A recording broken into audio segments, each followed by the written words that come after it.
From year to year, month to month, week to week, and day to day, people across the world are obsessed with a phenomenon that is professional wrestling.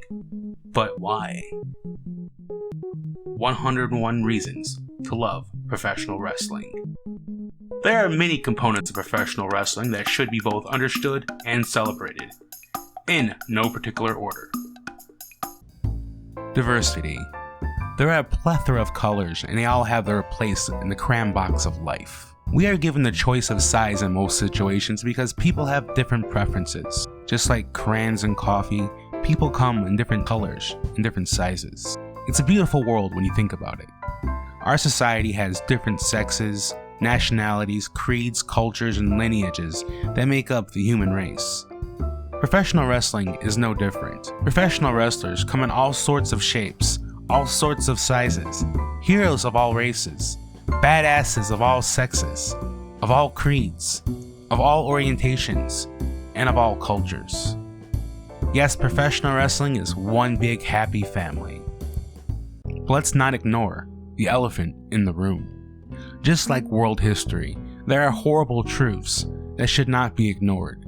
Professional wrestling has been plagued by stereotypical characters, where foreign characters are always evil, cultures mocked, entire races parodied, and some very offensive depictions. But again, like society, professional wrestling is no different. The upward battle against discrimination has always been a struggle. In the late 1950s, when America still had segregated water fountains, professional wrestling had Sputnik Monroe, a white man who did not care at all about race and would even be cited for a $25 fine for mopery, or hanging out with African Americans. In the early 70s, Monroe would even go on to form one of the first mixed-race tag teams, as he teamed with Norville Austin, a black man, to much dismay of closed-minded fans and industry alike. Sputnik's integrity and the pure talents of the likes of Bobo Brazil would pave the way for future greatness, thanks to black female wrestling pioneers like Ramona Isbell, who was good enough to entertain Southern fans, but not good enough to eat in their restaurants. Today's modern stars can strive.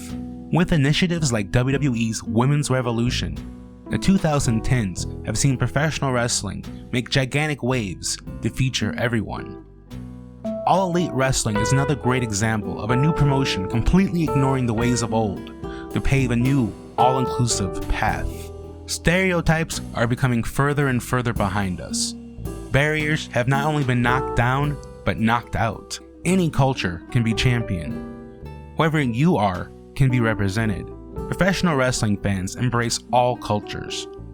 We don't care about your personal life. We don't care if you're from the northern border or the southern border. We don't care about your religious beliefs. We don't care if you're a French giant or a ravishing Russian. We don't care if you pump a fist or take a bow. Take pride in your roots. Stand tall. Stand united. Because at the end of the day, the fans of professional wrestling are listening. The world is watching. If someone says something that pushes us back to the days of old, the world definitely hears it. When you're popular in wrestling, you're considered over. That itself is colorblind. History has proven that what matters most is the connection between the performer and the crowd. When you're over, you're over. And after the bell sounds at the end of a great match, a professional wrestling fan just wants to be entertained.